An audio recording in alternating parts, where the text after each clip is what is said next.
Alors, nous avons parlé et discuté du temps, principalement dans les mémoires. Il est temps peut-être d'aborder ce sujet dans le parallèle des trois premiers rois Bourbons, qui est souvent considéré comme l'œuvre la plus importante de Saint-Simon, en dehors bien sûr des mémoires. C'est une œuvre écrite en mai 1746, pour laquelle Saint-Simon a interrompu la deuxième fois la rédaction de mémoires. Rappelons que la première interruption résulte de la mort de sa femme, Madame de Saint-Simon. C'est une œuvre destinée à redresser l'image de Louis XIII, longtemps éclipsée par son père Henri IV et son fils Louis XIV, et ayant subi, selon Saint-Simon, ce qu'il appelle une injustice si communément faite. Mais avant d'aborder proprement notre étude de la question du temps dans le parallèle, il convient d'abord de s'interroger sur la nature même de cette forme d'écriture qu'on appelle parallèle. C'est une question loin d'être anodine, car Saint-Simon insiste à plusieurs reprises sur sa spécificité. Ce que j'écris n'est ni histoire ni mémoire, remarque-t-il au cœur du texte. Yves Coirot souligne également dans son article Saint-Simon et le mythe solaire l'espèce de rigidité de cette forme d'écriture, à la fois littéraire et historiographique, et sa correspondance parfaite avec l'esprit de Saint-Simon.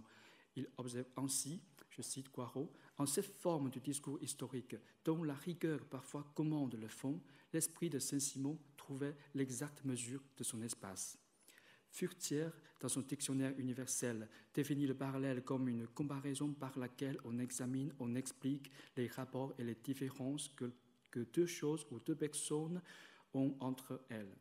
Et dans son article « La balance de Cléo », Grégory Juggiot a remarquablement mis en évidence les caractéristiques génériques du parallèle, ou pour reprendre son expression, le substrat commun à tout parallèle.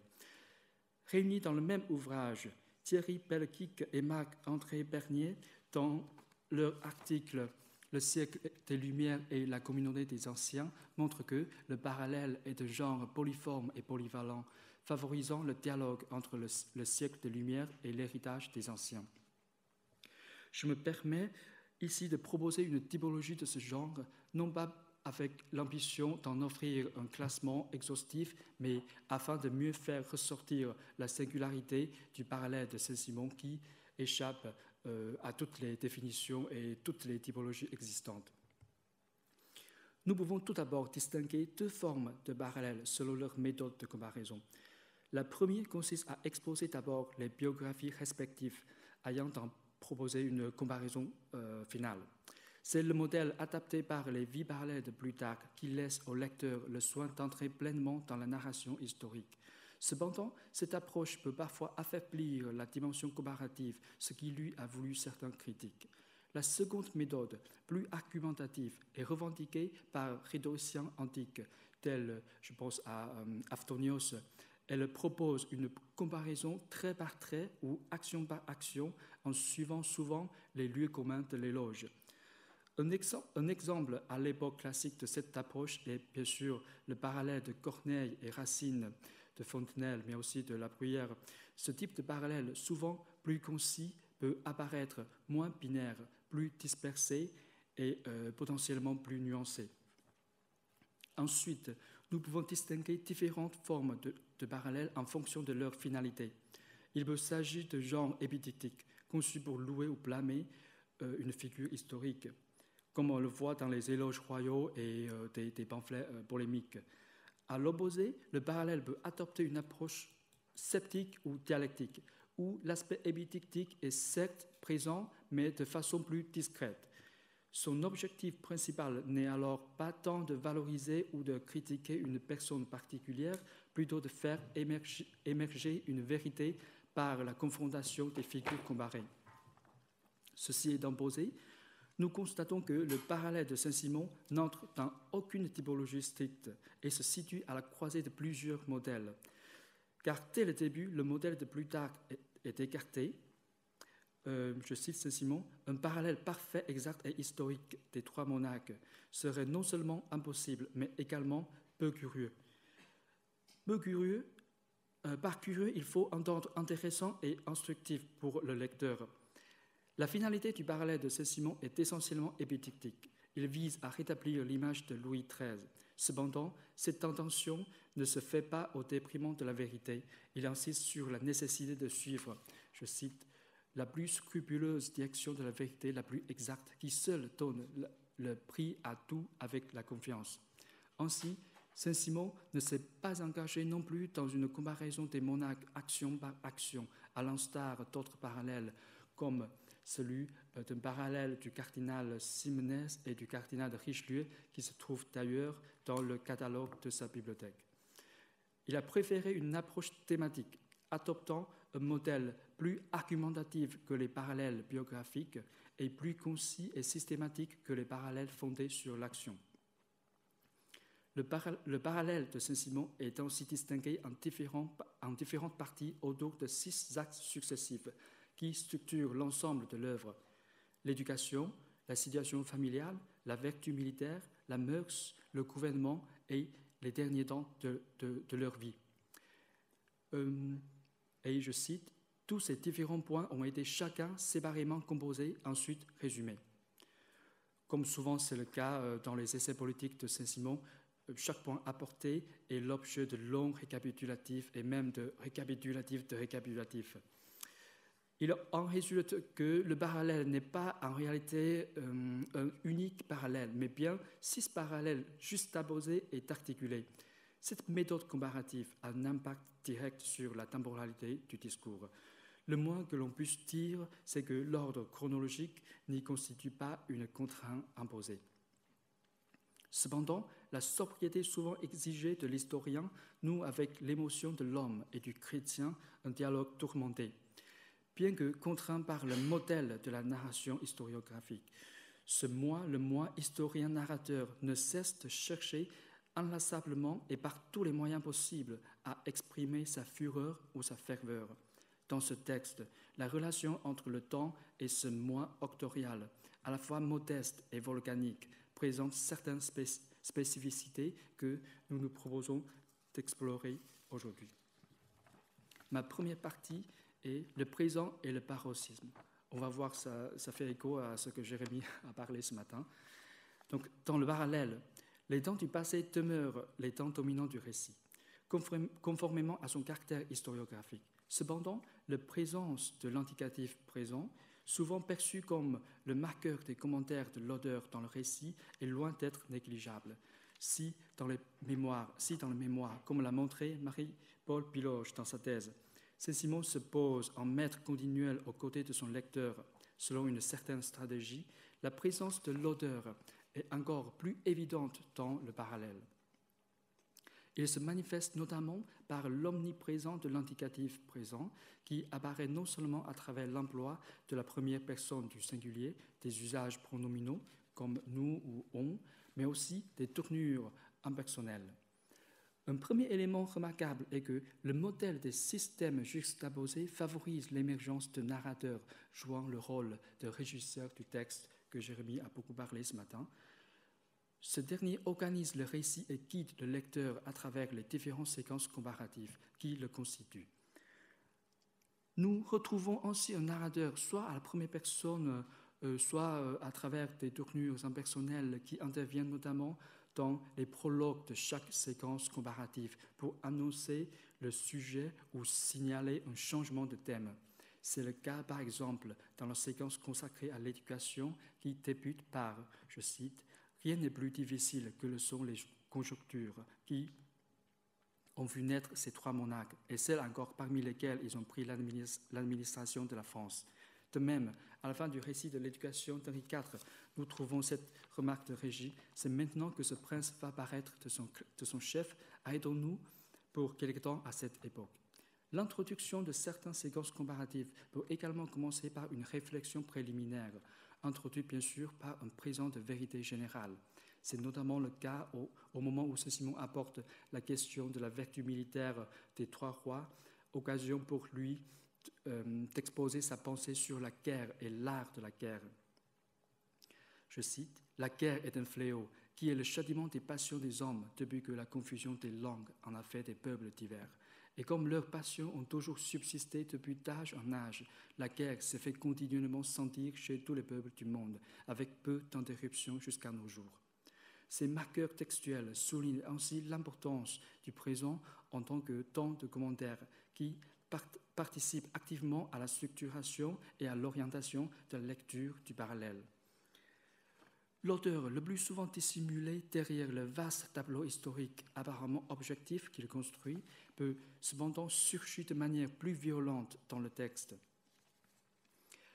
Rappelons non seulement l'ancrage du texte dans une présente énonciation, mais aussi l'intensité extrême de ses émotions au moment de l'écriture. L'exemple le plus frappant se trouve dans le passage où Saint-Simon relate la prophétie et la mort de Louis XIII.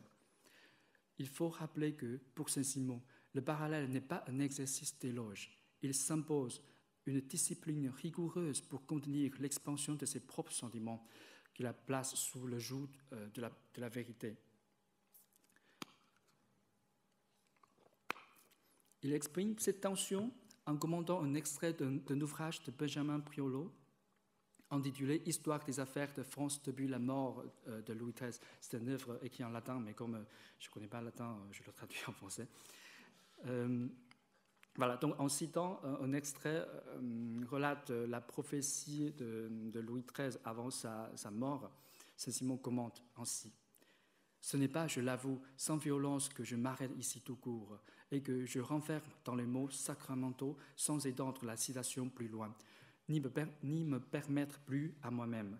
L'éloge le plus juste est à moi, et l'éloge le plus juste et à moi le plus délicieux coulerait abondamment de ma plume, mais tout éloge est interdit dans un parallèle qui ne permet de dire ce qui y sert. » Puis, une page plus loin, en citant un autre texte de Priolo relatant cette fois la scène de la mort de Louis XIII, une nouvelle scène d'énonciation paroxystique se donne à voir. Je cite. « Mon cœur se fond, ma plume se brise sur ces éloges si vraiment au-dessus de tous les éloges. Consacrés par le désintéressement et la vérité, il n'est donc pas possible de les étendre ni d'y rien ajouter. Que me reste-t-il à dire, sinon tout court et par impuissamment de plus d'admiration, de louange, de regret que le grand roi dont la terre n'était plus digne et si mûre pour l'éternité y fut enfin appelé sur le midi du 14 mai. » Nous assistons ici à une explosion volcanique du sentiment de l'auteur, d'autant plus frappant qu'elle s'inscrit dans une contrainte narrative.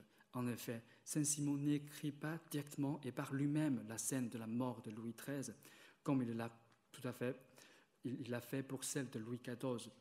Il l'a décrit à travers l'œuvre historique de Priolo, cherchant ainsi à préserver une certaine image d'impartialité et de crédibilité, comme si contraint par la forme du parallèle, où, selon ses dits tout de même un peu suspects, tout éloge est interdit. Il ne pouvait exprimer son admiration qu'à travers la voix d'un tiers.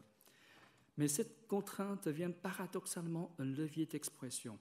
En citant Priolo, Saint-Simon se projette dans le texte qu'il rapporte et son propre sentiment déborde à travers le commentaire qui accompagne la citation.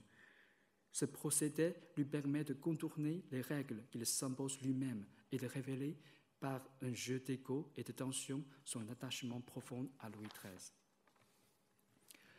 Il faut souligner que dans le parallèle, Saint-Simon est censé, je cite, « n'avoir rien oublié pour contenir la préférence antérieure de son cœur ». Et il évoque souvent le silence résultant de son respect dû aux trois monarques. La sobriété souvent exigée de l'historien se heurte ici aux élans affectifs de l'homme, faisant naître une tension antérieure profonde. Même s'il est tenu par les codes du récit historiographique, le narrateur s'efforce malgré tout et avec instance de faire entendre sa ferveur qu'il a présentée lui-même comme hors sujet. Et nous savons que dans le mémoire, aussi il prétend qu'il ne souhaite pas parler de ses sentiments, alors il le fait si souvent, c'est comme dans les pages célèbres du lit de justice qu'on a pleinement commandé ce matin. On arrive à ma deuxième partie, le passé accéléré et ralenti. Dans le parallèle, véritable tribunal de l'histoire, rendre justice à Louis XIII suppose d'abord de ressusciter le passé, de le recomposer sous diverses formes, puis de le commander et de le juger. Doté d'une certaine plasticité, le passé est ainsi segmenté et synthétisé afin d'offrir une vue d'ensemble dans une logique que les mémoires avaient peu de temps auparavant expérimentée dans le grand tableau du règne de Chronique de 1715. Voué à être schématique et synthétique, la vitesse du récit est souvent accélérée et le temps semble galopé, passant brusquement d'un événement à un autre, adoptant une vision panoramique. L'auteur saute même certains événements. Un fait peut ainsi être résumé en une seule phrase, tandis qu'une année de gouvernement de Louis XIV ou Louis XIII tient parfois en un paragraphe. Les détails historiques sont généralement exclus de l'œuvre, comme Saint-Simon l'a affirmé à plusieurs reprises. C'est sur ce point qu'il oppose le parallèle à l'histoire et aux mémoires, déclarant ainsi, je cite, « Je me souviens sans cesse que ce que j'écris n'est ni histoire ni mémoire. Je passe donc les détails infinis. » Le parallèle prétend prendre de la hauteur là où les mémoires s'enfonçaient dans une espèce de myopie structurelle, pour reprendre une image favorite de Marc Herson. Mais il faut lire dans cette phrase non seulement l'éviction des petits faits historiques, mais aussi le rejet de toute digression qui pourrait diminuer la portée argumentative et démonstrative du parallèle. Prenons l'exemple de l'usurpation de Madame de Maintenon sur les affaires ecclésiastiques et de sa tentative avortée d'approcher l'archevêque de Bari. Saint-Simon refuse d'entrer dans les détails et s'en excuse ainsi. Je cite, « Je laisse les ressorts et les moyens qui ne sont que pour l'histoire et qui seraient déplacés ici. » Une page plus loin, il réitère cette volonté de résistance à toute tentative digressive, affirmant, je cite, « Réduisons-nous donc sèchement ici à nous éloigner de ce qui n'est que histoire et mémoire, pour nous renfermer uniquement dans notre sujet. » Pourtant, il n'est pas épargné certains détails historiques, ce qui occasionne dans les passages concernés un ralentissement du rythme narratif. Ici encore, c'est la règle du cœur qui opère la sélection. C'est par exemple le cas de l'affaire du paquet non déchiffré concernant le duc d'Orléans pendant la guerre d'Italie, où Saint-Simon, tout en s'excusant, justifie son choix en affirmant banalement que mais il y a des faits qu'il faut exposer. Cependant, les lecteurs comprennent sans difficulté que son attachement profond au duc d'Orléans l'empêche de passer à côté d'une telle occasion de défendre son ami intime. Ce ralentissement du tempo narratif, loin d'être anodin, révèle ainsi une forme de partialité affective où l'émotion personnelle influe sur la structure même du récit. Mais il arrive que la vision de l'auteur se fixe sur une scène précise. Et il n'est pas difficile d'imaginer que c'est Louis XIII qui bénéficie le plus souvent de cette concentration du regard.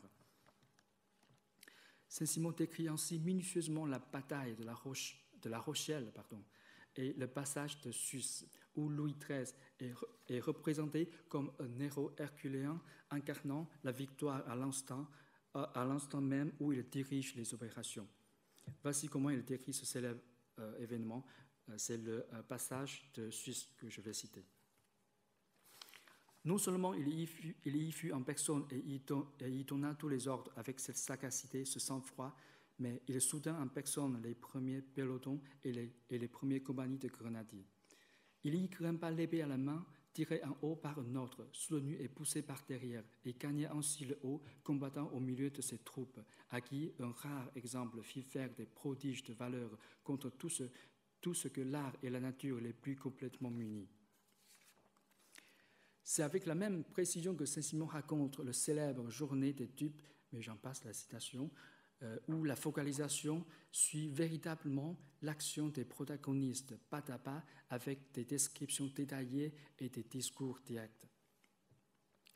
Ce récit est digne des mémoires ou de l'histoire particulière selon l'appellation de Saint-Simon lui-même, dont le but est de mettre son lecteur au milieu des acteurs de tout ce qu'il raconte, en sorte qu'il croit moins lire une histoire ou des mémoires qu'est lui-même dans le secret de tout ce qui lui est représenté et spectateur de tout ce qui est raconté. Les exemples que nous avons cités montrent que la vitesse du récit correspond à la dimension sentimentale que Saint-Simon attribue aux événements, et le désir de révéler la vérité, toute la vérité, peut parfois briser la contrainte d'un aptum générique imposé par l'auteur lui-même et créer ainsi différents tempos du discours qui, loin de l'atténuer, contribuent ensemble à bâtir une œuvre remarquable. J'arrive à ma troisième partie, ce qui est hors du temps. Pourtant, pour pouvoir comparer ces trois périodes historiquement distinctes, celle de Henri IV que Saint-Simon ne connaît principalement que par les livres, celle de Louis XIII qui lui est familier, notamment par les récits oraux de son père, celle de Louis XIV dont il a lui-même vécu la dernière partie, ne faut-il pas d'abord les situer dans un même espace-temps, permettant ainsi la comparaison ? Si nous restons dans la métaphore de la balance propre au parallèle, comparer les éléments placés sur les plateaux suppose l'existence d'un pivot stable, servant de référence pour établir la comparaison. Autrement dit, pour garantir la légitimité du jugement, il est nécessaire que règles soient déclarées et enregistrées. C'est précisément ici que la vision du monde de Saint-Simon et sa pensée politique se cristallisent. Ce qui sert de pivot dans sa démarche comparative est bien sûr une vision d'un royaume idéalisé, imprégné de féodalité et de souvenirs du règne de Louis XIII, comme l'indique notre appel de cette journée d'études. À cela, il faut s'ajouter une exigence d'ordre social, résumée dans la maxime suivante, si typiquement saint-simonienne. Rien n'est beau ni utile que ne soit en sa place. Mais au-delà de la pensée politique dont la Baratelle opère la synthèse, un autre critère fondamental s'impose aussi, celui de l'humanité. Il convient de souligner d'emblée que, chez Saint-Simon, l'humanité est profondément liée à la pensée chrétienne. Saint-Simon incarne en Louis XIII l'image du prince idéal en qui se rejoignent la morale chrétienne et le métier de roi. Il n'hésite pas à le décrire comme un élu de Dieu en lui attribuant par exemple des prophéties, des miracles. Pourtant, cette figure d'élu divin ne dissimule pas l'humanité du souverain. Au contraire, elle implique avant tout de l'accepter dans ses deux corps, charnel et mystique, car, comme il en dit dans le parallèle, je cite, « tous les rois sont hommes ». Un exemple révélateur de cette conception se trouve dans l'échange suivant entre Louis XIII et Claude de Saint-Simon, lorsque Claude de Saint-Simon, père de notre mémorialiste, propose de parler pour lui auprès de Madame d'Hautefort, fille d'honneur de la reine dont Louis XIII est amoureux tout simplement. Le roi répond ainsi, je cite, « Il est vrai que je suis amoureux. Je n'ai pu m'en défendre parce que je suis homme et sujet au sens. Il est vrai que je suis roi et que, par là, j'ai pu me flatter de réussir si je le voulais. Mais plus je suis roi et en état de me faire écouter, plus je dois penser que Dieu me le défend. Qu'il ne m'a fait roi que pour lui obéir en donnant l'exemple et le faire obéir par tous ceux qu'il m'a soumis. Plus je suis amoureux, plus je dois faire d'efforts pour me surmonter moi-même, et si je me permets des amusements que les occasions et l'humanité m'arrachent, plus je dois être en garde contre le crime et le scandale et demeurer le maître de soi-même. » Cette phrase repose sur une construction rythmique et argumentative marquée par l'anaphore plus, qui traduit une gradation du conflit antérieur entre passion amoureuse et devoir du monarque. Saint-Simon met en scène une tension entre l'humanité et le devoir, donnant à son discours une puissance oratoire, telle que Coirot l'a très bien souligné, je cite, « S'il est vrai que le prince, en tant qu'il est homme, demeure exposé au piège de la charnalité, la majesté de sa fonction et en premier lieu le sacre exige de lui que des combats contre lui-même, il sorte toujours victorieux. » Nous savons que Saint-Simon appréciait particulièrement la maîtrise de soi ainsi que l'indépendance du monarque qui devrait gouverner seul. Henri IV n'est-il pas critiqué pour ses passions amoureuses incontrôlables? Et Louis XIV, toujours gouverné par ses ministres et par ses passions jusqu'à son mariage avec Madame de Maintenon, n'a-t-il pas été condamné par Saint-Simon pour avoir porté injure à l'humanité? Mais ce même Louis XIV retrouve pourtant sa grandeur par la fermeté, la tranquillité, la patience face à sa mort. Pourtant, cette force d'âme ainsi que l'indépendance de soi qui en découle repose sur une condition essentielle, c'est assumer pleinement sa corporéité. Autrement dit, il faut d'abord reconnaître sa propre faiblesse humaine pour y puiser paradoxalement la force de la surmonter et de se dépasser.